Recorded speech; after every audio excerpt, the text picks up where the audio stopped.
Le CES 2020 ferme ses portes et avant qu'on rentre à Paris, on s'est baladé dans les allées pour vous dégoter les produits les plus insolites qu'on ait pu trouver. Petite sélection. Alors on attaque tout de suite avec du lourd parce qu'on va vous parler d'un robot qui vous apporte votre papier toilette. Alors son petit nom c'est le Charmin Robot, il est équipé en fait de grandes roues, de capteurs infrarouges pour pouvoir se déplacer et bien évidemment vous pouvez le contrôler avec votre smartphone quand vous avez une envie très pressante.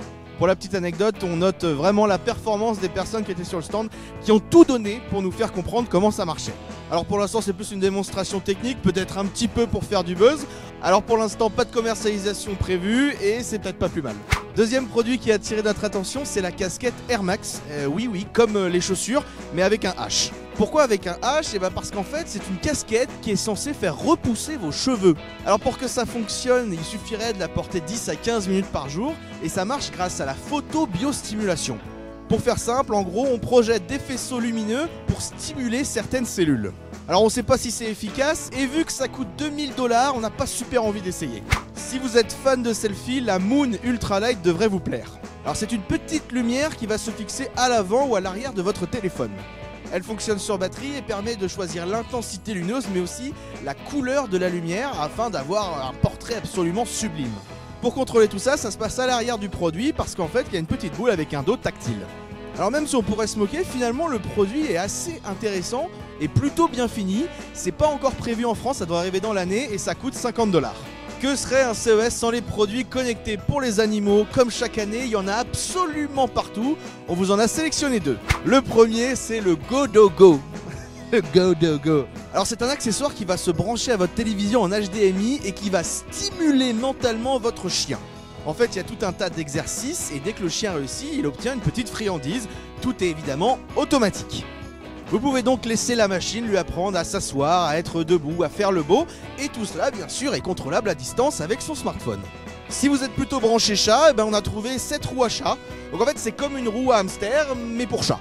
Alors il y a un petit laser à l'intérieur pour la tirer, et dès qu'il va aller dans la roue, vous allez pouvoir contrôler la vitesse pour le faire courir. Tout cela bien évidemment avec votre smartphone, et une fois la séance terminée, vous aurez même les résultats de votre chat. C'est génial. Vous aimez les trottinettes électriques, vous aimez les skates électriques, vous aimez les valises électriques, eh bien on a un produit qui fait les trois. En fait ça ressemble à une trottinette à laquelle on aurait collé une valise à l'avant. Et elle est entièrement modulable, vous pouvez détacher la valise, ça vous fait juste une trottinette. Vous pouvez enlever la valise et le guidon et vous avez un skate électrique que vous pouvez contrôler avec une petite télécommande. Alors ce prototype il va pas sortir tout de suite, ça coûte environ 1500 €, on n'a pas pu l'essayer malheureusement, mais en tout cas ça nous a bien fait rigoler.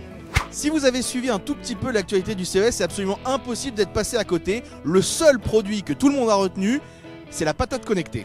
Ouais, nous aussi on a été surpris au début, on vous laisse le fondateur vous expliquer comment ça marche. Donc l'idée c'est que vous avez déjà un frigo connecté, une cafetière connectée, une brosse à dents, un canapé, des toilettes connectées.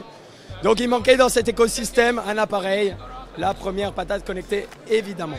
On vient planter ça dans la patate. Ça transforme la patate en un assistant personnel, un petit peu comme Alexa, mais bien meilleur parce que la patate, c'est un être vivant avec des sentiments. Il y a de la vraie électronique dedans. Vous avez d'un côté du zinc, d'un côté de l'or. Ça crée une pile, comme la pile citron. Ensuite, on vient augmenter la tension pour pouvoir alimenter un microcontrôleur. Ce microcontrôleur vient capter, via des entrées très haute impédance, tous les signaux électriques à l'intérieur de la patate. Puis ça passe dans un réseau de neurones artificiels TensorFlow qui vient décoder le langage de la patate vers du Bluetooth. Alors même s'il est convaincant, non, la patate n'a pas vraiment de sentiments. En fait, c'est une petite blague. Alors il y a quand même des choses qui fonctionnent, hein. L'application fonctionne, il y a vraiment des signaux électriques qui sont récupérés sur la pomme de terre, mais bien évidemment tous les dialogues ne sont absolument pas sérieux. Alors vous me direz quel est l'intérêt de se déplacer jusqu'à Las Vegas, tout ça pour une blague? Alors le fondateur nous a expliqué qu'il fallait voir ça en fait comme une performance artistique qui avait pour but de se faire s'interroger les gens sur le tout connecté. Alors ça lui a coûté quand même 5000 $ de venir jusqu'ici, mais finalement il juge que c'est rentable parce qu'en fait il est malin, il avait mis son CV en fait sur la petite page d'information de la pomme de terre et à ce jour il a reçu plusieurs propositions. Ce qui est fou dans cette histoire, c'est qu'il y a plein de gens qui n'ont pas compris que c'était pas vrai en fait, et le stand est constamment rempli. Voilà, on espère que cette petite sélection vous a plu. N'hésitez pas à aller sur zeronet.com dans le dossier sur le CES où on a répertorié absolument toutes les annonces. Nous on rentre à Paris. Salut!